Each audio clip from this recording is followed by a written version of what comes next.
кога глобалната економска транзиција и економската соработка се клучни теми на разговор, особено се важни компаниите кои што работат за ова, за завршување на бизнис соработката помеѓу Македонија и Кина. А денес со мене за ова ќе разговараме со собственикот на компанијата Jofatex и собственикот на КТМ Energy Solution, господинот Маријан Јовчевски. Благодарам на поканата. Важно е да поразговараме за успешната приказна на компанијата Jofatex и како започна всушност самата соработка со кинескиот бизнис сектор и како понатаму се надобра за приказната со компанијата КТМ Energy Solutions. Поделите повеќе околу приоритетите и фокусот на работа.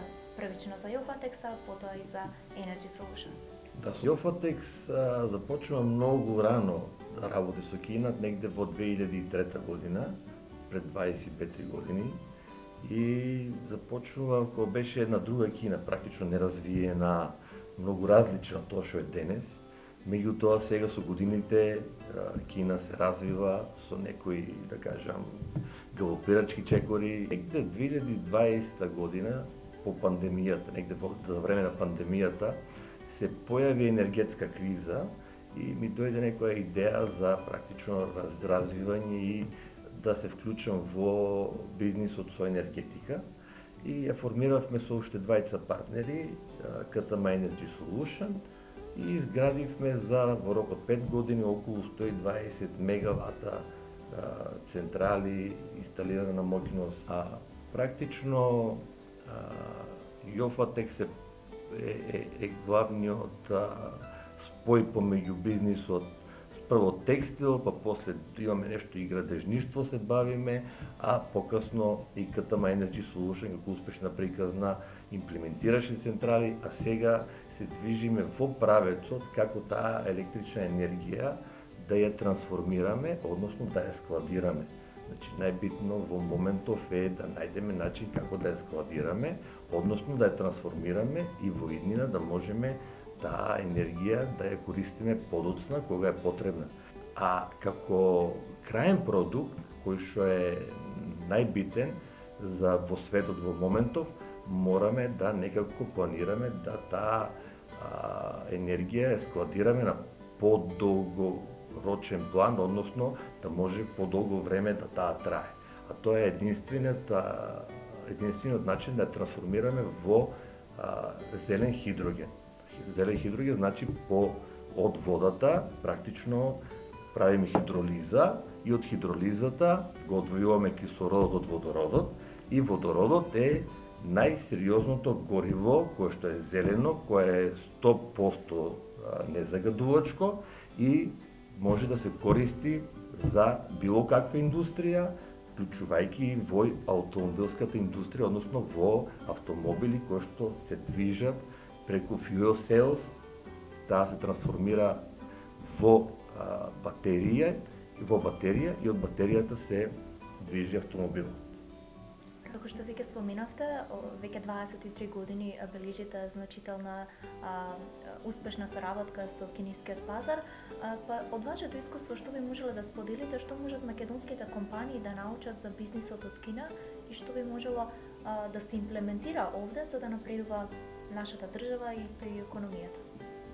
Кина е лидер во индустријата, а посебно во енергетиката е на вистина држава која точно знае каде е иднината и како може да се развива енергетскиот сектор. Енергетиката е практично сектор кој што е главниот стожер на бизнисот, затоа што без енергенси не можеме ништо. Се вратам пак на хидрогенот. Зелениот хидроген сега во моментов Кина произведува над 200.000 тони годишно. Тоа не е некоја значителна бројка, кога збориме за светски рамки, меѓутоа е добар почетокот. Јас сум бил неколку пати на неколку обуки за фабрики за производство на хидроген, бидејќи тоа е мојот иден бизнис кој што сакам да го развивам во државава, бидејќи имаме ние во моментов една електрична енергија вишок во часови кога имаме сонце, имаме превише електрична енергија и ги оптеретуваат нашите, да кажам, преносни капацитети и тоа е единствениот производ кој што во моментов го имаме, а е зелен продукт кој што е незагадувачки и во иднина тој продукт мораме да го менаџираме некако. Нашата држава во моментов има многу напреднато во тој дел. Имаме за прв пат Министерство за енергетика. Зелениот хидроген се користи највеќе за производство на амонијак. Тоа значи вештачко ѓубриво за наѓубрување на земјоделските површини. Тоа значи дека со тој продукт може целата држава практично GDP-то да го порасне барем за дупло, а со многу малку, кога зборам малку, со мала инвестиција може да се произведува таков продукт. Тоа е еден продукт кој што се произведува во секојдневието, а сега го увезуваме од различни држави, претходно од Украина, сега вајде од Кина, нема баш точна информација, меѓутоа станува збор за тоа е поголем потрошач кој што може и продукт кој што може да се развива во иднина. Исто така, во моментов е многу познато во светот зелен челик, се вика green steel.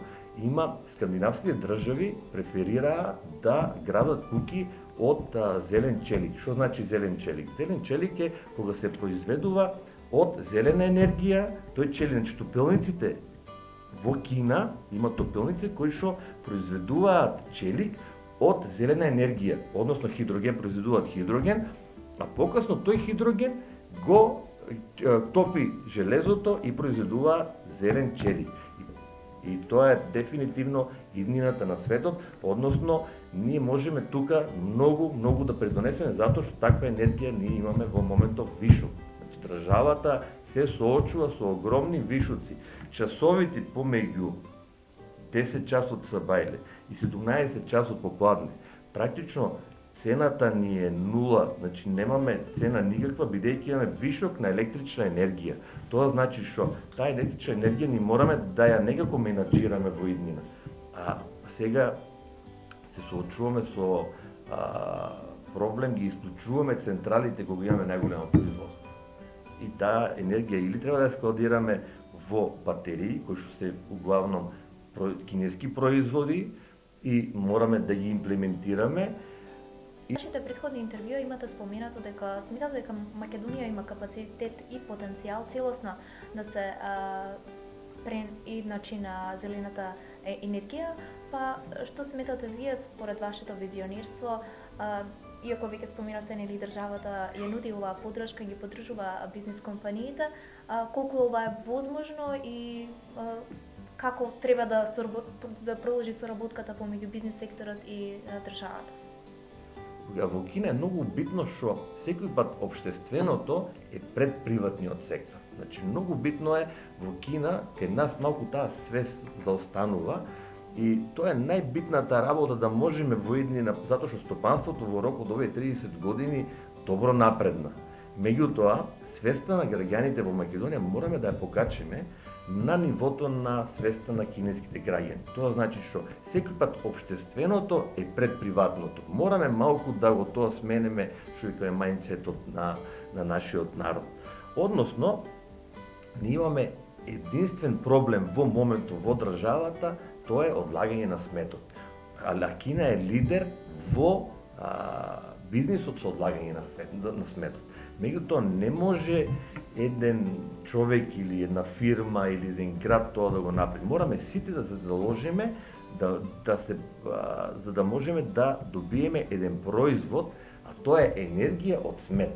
Значи дека тоа е гориво, сметот е некакво гориво или некакви ресурси. Погасно и да соодветно го рециклираме отпадот, од тој отпад да ствараме нови продукти, односно да бидат ресурс за нови продукти и од некој дел од сметот да ствараме некакво гориво, односно некаква топлинска енергија која што во повиднина ќе се претвара во некаква друга енергија.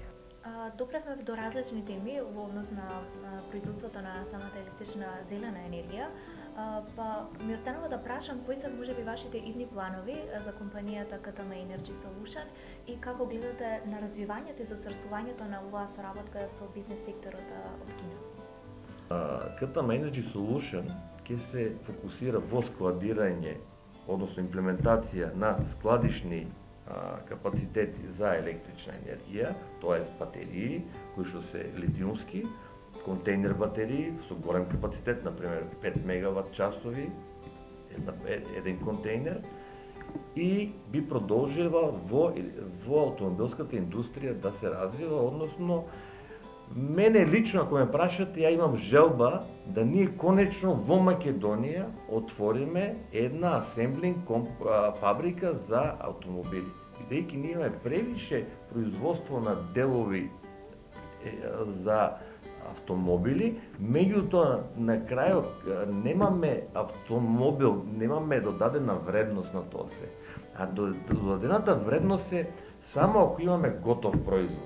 Готов производ значи дека имаме автомобил. Значи ние не мораме, него станува јас лично, моја лична желба е да мотивираме некоја кинеска компанија по примерот на Маđарска, која веќе BYD отвори фабрика во Маđарска за потребите на европскиот пазар.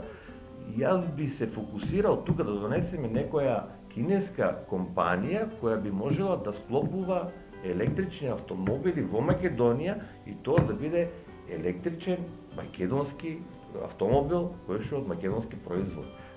На тој начин ќе добие статус на европски производ, ќе може во западноевропските и во источноевропските земји слободно да се продава без никакви такси и даноци, а од друга страна додадената вредност ќе остане во државата. Тоа значи дека државата мора да планира да има готов производ. Не можеме веќе ние да се занимаваме со полуфабрикати, односно не можеме да произведуваме бесконечно полуфабрикати, тие полуфабрикати да ги пласираме, односно профитот, главниот профит го зима кога имаш готов производ. А полуфабрикатите заработуваш многу мал дел. Не можеме ние веќе да продаваме ефтина работна сила. Ако прво Македонија веќе нема доволно луѓе за работа, мораме да одеме во технологијата и во бизнис со додадена вредност. Тоа значи дека и на сите околни држави ни треба да станеме сервис за развој на бизнисот. Ние мораме да продаваме технологија и да продаваме практично трговија, некаква логистика, бидејќи ние сме на само 150 километри сега од Солунското пристаниште. Тоа значи дека сме перфектно геостратешка локација за бизнис со Кина.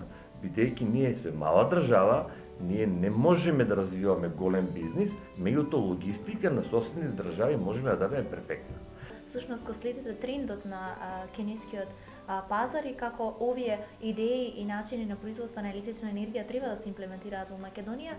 Јас сосема за крај би прашала кои се вашите пораки за бизнис секторот во Македонија, како да се охрабрат и да ја продолжат или можеби да ја започнат нивната соработка со бизнис компаниите од Кина? Говорот на ова прашање е многу лесен. Зошто лесен? Сите млади бизнисмени треба барем да ја посетат Кина, а повеќето треба да малку почнат да патуваат низ Кина. Затоа што Кина е, да кажем, јас сакам да кажам половина свет. Јас Кина знам повеќе од Европа. Практично сите провинции во Кина, сите градови, да не кажам за сите села, е неблагодарно, пошто Кина е огромна земја, пола свет е Кина.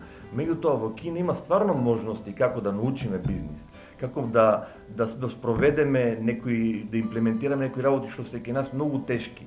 Не збореме само ценовни, збореме дека квалитетот на кинескиот производ во последните 20 години толку многу порасна, што ја не знам дали има друга држава што може да се рамни со квалитетот на кинескиот производ. Ние имаме наши луѓе таму кои што контролираат квалитетот. Ние нарачуваме производ во Кина по наши европски стандарди и тие европски стандарди ги имплементираме и го добиваме точно тој продукт со таков квалитет, со такви назнаки, сите продукти се со наш бренд брендирани, со наши сертифицирани, со нашите сертификати европски. Бруно, чисти задоволство да ја споделиме приказната на КТМ Energy Solutions со нашите гледачи. Благодарам на поканата, ми беше чест и задоволство. посакуваме многу успеси, а ние секако ќе бидеме овде да ги следиме вашите успеси и да ги информираме нашите гледачи, а и секако да продолжиме да градиме нови мостови на соработка помеѓу Кина и Македонија.